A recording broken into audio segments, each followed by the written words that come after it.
Olá, meu nome é Aldo Lucion, eu sou professor do Departamento de Fisiologia da URGS.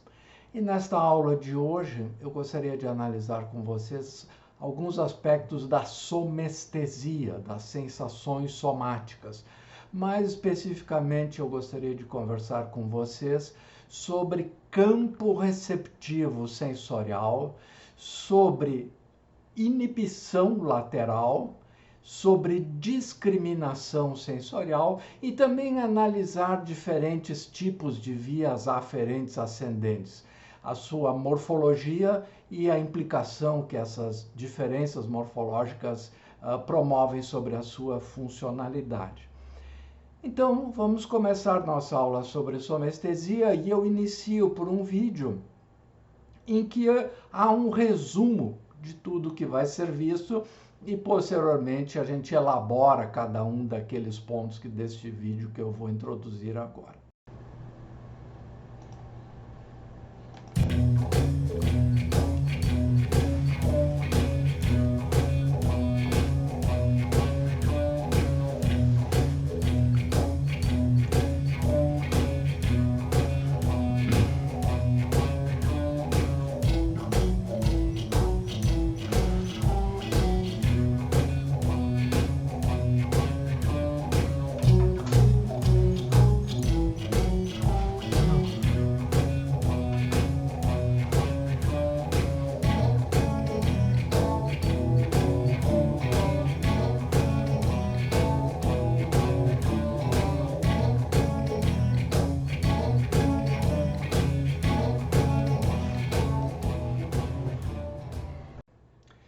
Então, este é o nosso primeiro ponto desta aula sobre as sensações somáticas, a definição de campo receptivo sensorial.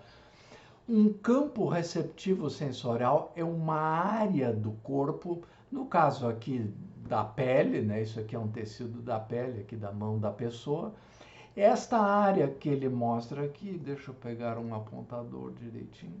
Esta área aqui demonstrada, ela é inervada por uma fibra nervosa aferente sensorial. Então, essa fibra nervosa tem lá seu corpo celular no gânglio sensorial e esta extremidade aqui contém os receptores sensoriais, por exemplo, de tato, pressão, dor, assim por diante. São essa terminação nervosa sensorial inerva uma parte aqui da pele da mão dessa pessoa e formando um campo receptivo, ou seja, campo receptivo é aquela área do corpo inervado por uma determinada fibra sensorial aferente. Então, quanto maior o número de fibras sensoriais aferentes, ou dizendo de outra forma, quanto maior a densidade de receptores localizados aqui na periferia, ó, todo, né, por unidade de área, né, nesta área aqui nós temos 1, 2, 3, 4, 5, 6, 7 terminações nervosas sensoriais.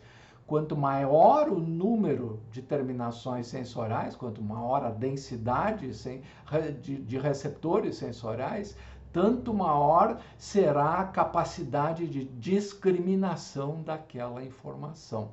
Quanto menor a densidade de receptores periféricos, menor é a nossa capacidade de discriminar sensações, especialmente somáticas, e isso é a experiência de cada um de nós. Nós temos na ponta dos dedos ou no rosto uma densidade grande de receptores sensoriais somáticos, diferentemente de outras partes do corpo, por exemplo, nas costas ou aqui no braço, a densidade é menor, a densidade de receptores é menor, portanto, a discriminação, a capacidade que nós temos de discriminar dois pontos como sendo dois pontos e não apenas um. A discriminação sensorial. E este próximo ponto que eu quero analisar com vocês é assim conversar um pouco mais detalhadamente sobre os tipos. Eu vou voltar atrás o slide sobre o tipo de fibra sensorial aferente. Aqui nós temos uma fibra sensorial, aqui nós temos outra fibra sensorial aferente. elas podem ser de natureza morfológica diferente. E a morfologia delas tem um impacto, tem um efeito sobre a sua funcionalidade. Então, basicamente, as fibras sensoriais aferentes são divididas pelo seu diâmetro do axônio da fibra sensorial. Então, quanto maior o diâmetro, como por exemplo mostra aqui na figura, eu vou fazer essa fibra sensorial aqui do tipo A-alfa, ou também chamada fibra do tipo 1, essa fibra sensorial tem em torno de 12 a 20 micrômetros de diâmetro. E a sua velocidade de condução do potencial de ação está em torno de 72 a 120 metros por segundo. Já fibras de menor calibre, ou seja, menor diâmetro, há uma correspondência com a redução da velocidade. Então, fibras mais finas, como essas aqui de 6 a 12 micrômetros, têm uma velocidade de condução menor do que aquela anterior. As fibras aferentes sensoriais mais finas que nós temos são essas fibras do tipo C. As fibras do tipo C são fibras sensoriais amielínicas. Portanto, elas não tendo aquela bainha de mielina, a velocidade de condução do potencial de ação é realmente lenta. Então, a velocidade de condução do potencial de ação nessas fibras do tipo C é em torno de meio metro até 2 metros por segundo. Porque vocês podem imaginar que na vida real isso é lento, né? Nós temos, sei lá, 1,70 m, 1,80 m, 1,60 m, então a fibra demora, ela faz meio metro por segundo, ela pode demorar um certo tempo. Essas fibras mais calibrosas aqui são as fibras do tipo A-alfa, elas também são classificadas como fibras do tipo 1, e elas são fibras aferentes, né? E elas têm uma velocidade de condução muito alta, assim, ela pode ir a 120 metros por segundo. Para vocês terem uma ideia, 120 metros é a maior distância de um campo de futebol. Toda essa distância, assim, em 1 segundo. São realmente rápidas. As fibras A-beta, como mostra aqui na figura, elas são fibras intermediárias, elas são mielinizadas. Todas as fibras do tipo A são fibras com mielina, mas cada vez menos mielina, ou seja, as A-alfa tem mais, a beta tem menos e a delta tem menos ainda. Então, essa é a relação funcional entre o diâmetro da fibra sensorial aferente e a sua funcionalidade. Este outro slide aqui mostra uma propriedade das sensações muito importante. Essa propriedade se chama inibição lateral. Inibição lateral. O que vem a ser inibição lateral concretamente? Inibição lateral é a capacidade que o nosso sistema sensorial aferente tem de inibir, de reduzir a transmissão do potencial de ação pelas fibras laterais a um determinado estímulo. Então, é nesta fibra sensorial aqui lateral, ou nesta outra aqui, o potencial de ação é conduzido numa velocidade menor do que esta aqui central. E isto se reflete no número de potenciais de ação que são gerados neste neurônio aqui, que se chama um neurônio de segunda ordem. E se chama de segunda ordem por razões óbvias, porque é o segundo, né? Nós temos aqui o neurônio de primeira ordem, que é aquele em cuja extremidade está o receptor, desculpa aqui que eu fiz, esse é o neurônio de primeira ordem, em cuja extremidade está o receptor, essa bolinha aqui representa o receptor, aqui está a pele da pessoa. E o segundo neurônio se chama de segunda ordem, enfim, é o segundo. Então, por que ocorre esta inibição lateral? A inibição lateral se deve à presença, de interneurônios inibitórios dentro do sistema nervoso central, que é este interneurônio aqui localizado. Este é um pequeno neurônio dentro do sistema nervoso central. Isso aqui está lá dentro, né, do sistema nervoso central, num núcleo, por exemplo, na medula espinhal. Este interneurônio inibitório, ele é capaz de inibir os neurônios colaterais e o próprio central. O que ocorre? Nessa região central aqui, nós temos uma intensidade de estímulo maior, simplesmente porque o estímulo, a carga do estímulo, né, a intensidade do estímulo é menor nessa parte aqui.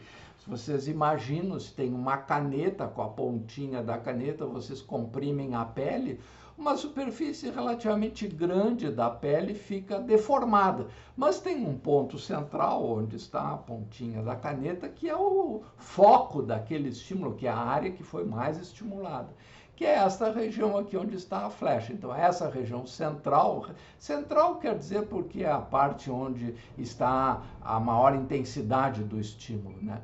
Nesse neurônio aferente primário aqui, que é onde está o receptor, ele gera muitos potenciais de ação que são conduzidos até essa fibra de segunda ordem.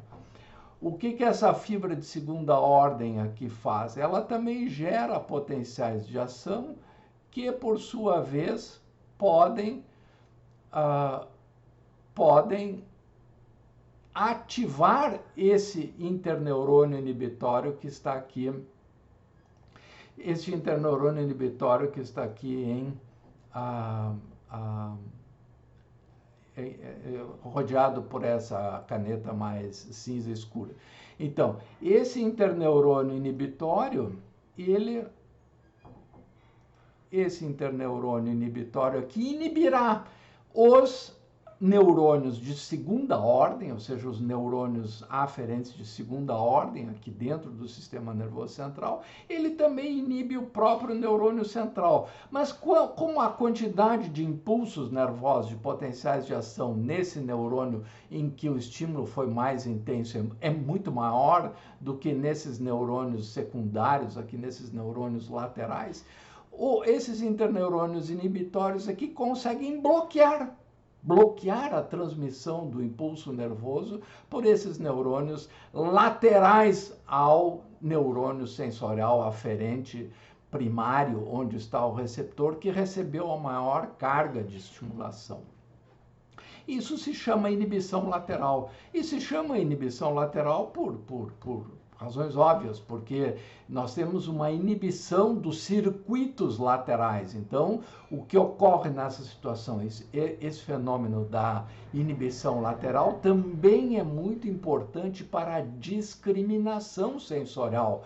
Ou seja, nós temos um mecanismo, que é esse de inibição lateral, que inibe os potenciais de ação lateralmente à parte central do estímulo. Portanto, o nosso córtex cerebral, ele recebe preponderantemente potenciais de ação originados por esse ponto central aqui de estimulação e não por esses colaterais aqui de um lado ou de outro. Esses colaterais nem chegam ao sistema nervoso central porque eles são bloqueados aqui já na periferia.